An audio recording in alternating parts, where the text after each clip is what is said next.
Hello class, हमने आप लोगों को 3.1 तक के सारे क्वेश्चन करवाए थे, है ना।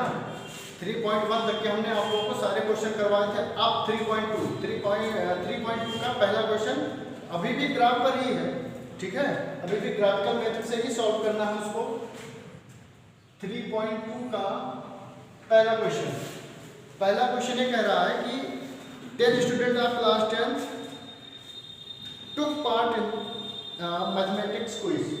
तो आपके पास कितने टोटल स्टूडेंट कितने हैं? 10 हैं। तो सबसे पहले लेट कर लो, let number of boys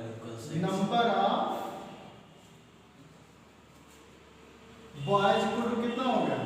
x, और नंबर ऑफ गर्ल्स कितनी हो गई? y। क्योंकि हमें बॉयज और गर्ल्स की संख्या बतानी है टोटल, तो हम मान लेते हैं कि नंबर ऑफ बॉयज x है, नंबर ऑफ गर्ल्स कितनी हैं? y है, ठीक है। टोटल स्टूडेंट कितने हैं? 10 है। तो यानी जो आपका पहला इक्वेशन बनेगा x + y = 10, क्योंकि इन दोनों को जोड़ करके जो टोटल स्टूडेंट की संख्या है, टोटल स्टूडेंट का नंबर है कितना है? 10 है, ठीक है। उसके बाद दूसरी कंडीशन आपकी क्या कह रही है कि दूसरी कंडीशन आपकी है girls is 4 more than the number of boys, है ना। यानी x = कितना हो जाएगा? y + 4, यही तो हो जाएगा। यानी x - y = 4, इक्वेशन नंबर 2, ठीक है। अब आपको फिर वही जो आपने 3.1 में किया था, फिर वही करना है। करना क्या है कि आप x और y की अलग अलग वैल्यू निकाल करके, ठीक है। जैसे कि अगर x बराबर हमने कितना रखा, ध्यान देना, यहाँ पर हम डायरेक्ट रख रहे हैं, ठीक है। अगर x बराबर हमने कितना रखा? 0, तो y बराबर कितना हो गया? 10, ठीक है। अगर हमने y बराबर 0 रखा, छोड़ो y बराबर ना 0 रखो, x बराबर हम 1 रख लेते हैं, ठीक है। x बराबर कितना रख लें?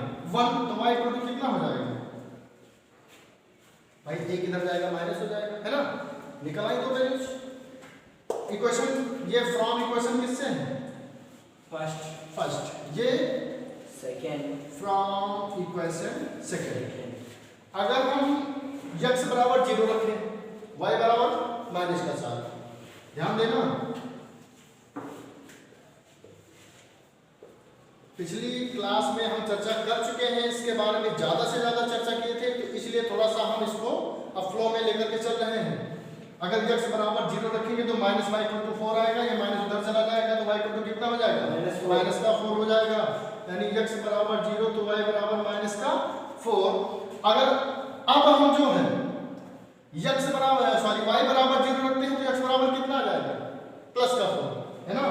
y बराबर 0 रखते हैं तो x बराबर +4, ठीक है। अब इनसे हम खींच देते हैं अपना ग्राफ, इनसे हम खींचते हैं अपना ग्राफ। ग्राफ में कितने चल रहे हैं? 10 तक, है ना।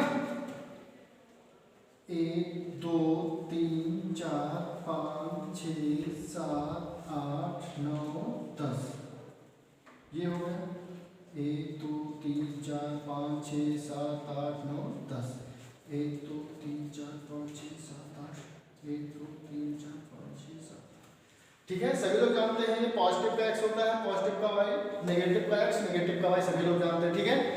अब सबसे पहले हमारी जो इक्वेशन 1 में थी, x बराबर कितना था? 0 पर, तो y बराबर कितना था? 10, यानी सबसे ऊपर था यहाँ पर। क्यों? फिर दूसरा वाला देख लो, x = 1 पे, x = 1 पे y = कितना था? 9 था, मतलब यहाँ पे था, है ना। यानी जो हमारी पहली वाली इक्वेशन का जो ग्राफ बनेगा वो कुछ इस प्रकार से बनेगा, ऐसे सीधे। आप लोग स्केल पर रख करके बनाएगा, हमारा कुछ गलत बन सकता है क्योंकि हमारी जो ये दूरियां हैं ये बराबर नहीं है, ठीक है। आप लोग जब स्केल से नाप के बनाओगे तो आपकी दूरियां ग्राफ पे बनाओगे तो अच्छी सी बनेगी। उसके बाद दूसरे वाले क्वेश्चन में अगर x बराबर 4 है तो y = -4 है। 1 2 3 4, सभी लोग जानते हैं कि y में माइनस नीचे चला जाता है ना। उसके बाद y बराबर 0 पे x बराबर 4 है, यानी 1 2 3 4, यहीं पर तो हुआ, यानी कहीं यहीं पर आएगा। अब इसको आप स्केल रखिए बिल्कुल सिधाई में और इसको ऐसे करके चले जाइए, तो ये ग्राफ कहीं पर आपको काटता हुआ दिखेगा, दिखेगा कि नहीं दिखेगा? तो आप देख लेना ग्राफ कहाँ पर काट रहा है। मान लीजिए ग्राफ यहाँ पर काट रहा है और कहाँ पर काट रहा है? ये है ना। तो गिनिए 1 2 3 4 5 6 7, x बराबर कितना हुआ 7। और y पर देखिए 1 2 3, y बराबर कितना हुआ 3 हुआ कि नहीं हुआ। अब बॉयज की संख्या कितनी आ गई 7 और गर्ल्स की संख्या कितनी आ गई 3। ये हमारा सही नहीं है क्योंकि हमारा ग्राफ एक्चुअल में नहीं बना है। आप लोग जब ग्राफ अपना सही से बनाओगे तो उसकी जो राइट वैल्यू होगी, जो सही वैल्यू वो निकल के आएगी, ठीक है। 7 3 10 जो टोटल ऑफ नंबर थे कितने थे 10 ही तो थे। हो सकता है तो एक्स वाई के मान में थोड़ा सा इधर उधर हो गया हो, जो कि हमारा ग्राफ एकदम एग्जैक्ट नहीं बना है। अतः आप लोग जब अपना एग्जैक्ट ग्राफ बनाएंगे तो आप लोग को एग्जैक्ट वैल्यू निकल के आएगी, ठीक है। ऐसे आपको सॉल्व करना है। क्वेश्चन नंबर फर्स्ट था ये, क्वेश्चन नंबर सेकंड आपको हम होमवर्क दे रहे हैं खुद से, या नेट किताब नहीं तो नेट से देख करके क्वेश्चन करिए, लेकिन भेजिए जरूर, ठीक है। अगर आप लोगों के पास बुक नहीं है तो आप नेट से देख करके क्वेश्चन भेजिए, लेकिन होमवर्क जरूर करिए, ठीक है। आपका क्वेश्चन नंबर 1 कंप्लीट होता है, लिख लीजिए। क्वेश्चन नंबर 2 पे आते हैं आपके। अब आपके क्वेश्चन नंबर 2 पे आते हैं। क्वेश्चन नंबर 2 कह रहा है ऑन कंपेयरिंग द रेशियो, आपको a1 upon a2, b1 upon b2, c1 upon c2 से कंपेयर करा के देखना है। Find the whether of the lines representing the following pairs of linear equation intersecting at a point और parallel और coincident. आपको देखना है कि हमारी जो इक्वेशन दी गई है वो पैरेलल है कि इंटरसेक्टिंग है कि कोइंसिडेंट है, ठीक है। हमने इसकी पहली क्लास में जब हम पढ़ा रहे थे चैप्टर 3, उसकी पहली क्लास में हमने आपको ये बताया था कि कौन सी लाइन इंटरसेक्टिंग है, कौन सी लाइन कोइंसिडेंट है, कौन सी लाइन पैरेलल है, ठीक है। आपको हमने बताया था। तो अब आप लोग जो है क्वेश्चन अभी करते हैं तो आप लोग को बताते हैं कि क्या। जैसे पहला क्वेश्चन है 5x - 4y + 8। पहला क्वेश्चन है दूसरे का 5x - 4y + 8 = 0। दूसरा क्वेश्चन क्या है, दूसरा इक्वेशन क्या है 7x + 6y, 7x + 6y, 7x + 6y - 9 = 0। अब इसमें आप a1 a2 b1 b2 और c1 c2 निकालिए। तो a1 = कितना है 5, a2 = कितना है 7, b1 = -4, b2 = कितना है 6। ध्यान देना a1 x के कोएफिशिएंट को पहले वाले इक्वेशन में और दूसरे वाले को क्या बोलते हैं a2। पहले वाले इक्वेशन जो y का कोएफिशिएंट है वो b होता है। अब पहले वाले इक्वेशन को b1, दूसरे वाले इक्वेशन को b2 बोलते हैं। इतनी बात समझ में आई। अब ये देखेंगे कि a1 upon a2 = b1 upon b2 है। अगर ये इक्वल टू है तब हम c1 c2 पे जाएंगे, अगर ये बराबर नहीं है तो c1 c2 पे नहीं जाएंगे, ठीक है। तो देखते हैं बराबर है कि नहीं है। कितना हो जाएगा, इम्प्लाई दैट 5/7 = -4/6 क्या है इक्वल है, ये इक्वल नहीं है। तो अगर इक्वल नहीं है तो आप इसकी कंडीशन देखिए a1/a2 ≠ b1/b2 की जो कंडीशन है वो क्या है, ओनली वन सॉल्यूशन की है, नहीं यूनिक सॉल्यूशन की है। क्या है, ओनली वन सॉल्यूशन, यही तो है। अगर ओनली वन सॉल्यूशन है तो वो लाइन क्या है, इंटरसेक्टिंग लाइन, इंटरसेक्टिंग लाइन, ठीक है। अगर आप कंडीशन बता देते हैं a1/a2 = b1/b2 ≠ c1/c2 है तो लाइन कैसी होगी, पैरेलल लाइन होगी। कैसी होगी, पैरेलल। और अगर a1/a2 = b1/b2 = c1/c2 है तो कोइंसिडेंट होगी, ठीक है। अगर ये कंडीशन फॉलो हो रही है तो पैरेलल होगी, ये वाली कंडीशन फॉलो हो रही है कोइंसिडेंट होगी। अगर ये वाली कंडीशन फॉलो हो रही है नॉट इक्वल टू वाली तो क्या होगी, ये वाली कंडीशन होगी, ठीक है। अब आपके जो और क्वेश्चन है, क्वेश्चन नंबर 2 और 3 वो आपको होमवर्क देते हैं, ठीक है। मुझे सिर्फ ऐसे ही सबमिट करना है, ठीक है। तो क्वेश्चन नंबर 2 और 3 देखते हैं। अगर आप लोग को ये कंडीशन मिलती तो आप लिख दीजिएगा कि पैरेलल है, ये कंडीशन मिलती है तो कोइंसिडेंट है। अगर फिर a1 a2 b1 b2 बराबर नहीं होते हैं तो उनका यूनिक सॉल्यूशन वही होगा, यानी क्या होगा, इंटरसेक्टिंग लाइन होगी, ठीक है। अब आते हैं आपके जो दोनों क्वेश्चन हैं वो आपको होमवर्क दे देते हैं, लिखे देते हैं उसको कि आपको होमवर्क करना 9x + 3y + 12 9x plus 3y plus 12 equal to 0। ये क्वेश्चन नंबर दूसरा होमवर्क है आपका। 18x plus 6y 18x plus 6y plus का 24 इक्वल टू 0। ये आपका सेकंड है, ये आपका थर्ड है। थर्ड क्या है बेटा? 6x minus 3y plus 10 6x minus 3y plus 10 equal to 0। अगला क्या है? 2x minus y 2x minus y फिर प्लस का 9 इक्वल टू 0। ये आपका ये दोनों क्वेश्चन आपका यस डब्ल्यू है क्वेश्चन नंबर 2 में। फर्स्ट हमने कर दिया है, समझा दिया है। ना समझ में आए तो हमसे फिर से पूछ लेना। आप सभी के पास हमारा व्हाट्सएप नंबर है, फिर से पूछ लेना। अगर समझ में आ गया तो हमको ये क्वेश्चन लगा के भेजना है। अब आते हैं आपके क्वेश्चन नंबर थर्ड पे, इसको जल्दी से नोट करिए, फिर आपके क्वेश्चन नंबर थर्ड पे आते हैं। ये आपका है क्वेश्चन नंबर 3। आपका क्वेश्चन नंबर 3 है, 3 का फर्स्ट पार्ट है। इसमें कह रहा है आपको कि इसमें आप दिखाइए कि कंसिस्टेंट है कि इनकंसिस्टेंट है। तो कंसिस्टेंट लाइन कौन कौन सी होगी? कंसिस्टेंट लाइन होगी कि a1 upon a2 equal to b1 upon b2 not equal to होगी। वो क्या होगी? कंसिस्टेंट होगी, कंसिस्टेंट होगी। उसके बाद a1 upon a2 equal to b1 upon b2 equal to c1 upon c2, ये भी क्या होगी? कंसिस्टेंट होगी। उसके बाद a1 upon a2 equal to b1 upon b2 is not equal to c1 upon c2, ये क्या होगी? इनकंसिस्टेंट। इनकंसिस्टेंट क्यों होगी? क्योंकि ये लाइन क्या है? पैरेलल लाइन है।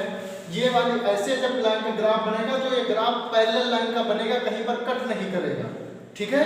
और ये वाली इंटरसेक्टिंग है, यानी कहीं पर कट करेगा। और जो तीसरी वाली लाइन है, तीसरी वाली जो लाइन है हमारी, वो कोइंसिडेंट लाइन है। तो कोइंसिडेंट लाइन मतलब क्या होता है? एक लाइन गई है, उसी के ऊपर क्या है? दूसरी वाली लाइन चली जाएगी, ठीक है। तो ये दोनों लाइन एक दूसरे को टच करेगी या कट करेगी तो क्या है? इंसिडेंट है। और ये लाइन ना तो टच करेगी ना तो कट करेगी, तो पैरेलल में सीधे चली जाएगी, तो क्या है? कोइंसिडेंट लाइन, ठीक है। तो यही आपको बतानी है इसमें। तो अगर आपके ये दोनों कंडीशन अगर फिट हो जाते हैं तो हमारी कोइंसिडेंट, अगर ये वाला कंडीशन हमारा आता है तो इन, ठीक है। अगर ये दोनों कंडीशन हमारे फिट हो जाते हैं तो कंसिस्टेंट, अगर ये वाला कंडीशन हमारा आता है तो इनकंसिस्टेंट, ठीक है। इतने आपको करना है। तो पहले क्वेश्चन में a1 इक्वल टू कितना है? 3, a2 इक्वल टू कितना? 2, b1 इक्वल टू कितना? 2, b2 इक्वल टू कितना? 3। अब हमारे ख्याल से तो पहली कंडीशन इसमें फिट हो रही है। क्यों अलग? क्योंकि 3 upon 2 is not equal to 2 upon minus 3। जब बराबर ही नहीं है तो हमारी इंटरसेक्टिंग लाइन होगी, मतलब क्या होगी? कंसिस्टेंट होगी, कंसिस्टेंट होगी। क्योंकि जो पहली कंडीशन है हमारी वो क्या हो रही है? फिट हो रही है। यहाँ पे समझ में आया कि नहीं आया? दूसरी भी फिट हो जाती है। अगर ये मान लो बराबर आ जाता, अगर ये क्या हो जाता? बराबर हो जाता, तब हम c1 अपान c2 चेक करते। अगर वो भी इन दोनों के बराबर आ जाता तो हमारी लाइन क्या हो जाती? कंसिस्टेंट फिर हो जाती। अगर ये दोनों बराबर होते, मान लो 1/2 1/2 और c क्या आ गया 2/3, तब हमारी ये वाली कंडीशन फिट हो जाती है, यानी इनकंसिस्टेंट हो जाती है। बस इतना ही लिखना था, कुछ नहीं लिखना है। फिलहाल ये नॉट इक्वल टू है, हमारी लाइन क्या है? कंसिस्टेंट है, ठीक है। अब इसके 2 पार्ट और हैं, वो आप 2 नहीं 5 हैं। 5 है, हम लिखेंगे नहीं, आप लोग पांचों को पांचों हमें होमवर्क करना है आप लोगों को, ठीक है। आप लोग अपने मोबाइल सभी के पास है, नेट से निकालिएगा, फिर हमको भेजिएगा, ठीक है। क्वेश्चन कुछ बच्चों के पास किताब है, कुछ के पास नहीं है, वो नेट का सहारा ले किताब ढूंढे, ठीक है। नेट पर आपको एनसीईआरटी की बुक मिल जाएगी, आप लोग नेट से ढूंढ करके हमको क्वेश्चन लगा के भेजिएगा। उसके बाद आते हैं, इसको छाप लीजिए, फिर आते हैं क्वेश्चन नंबर आपके 4।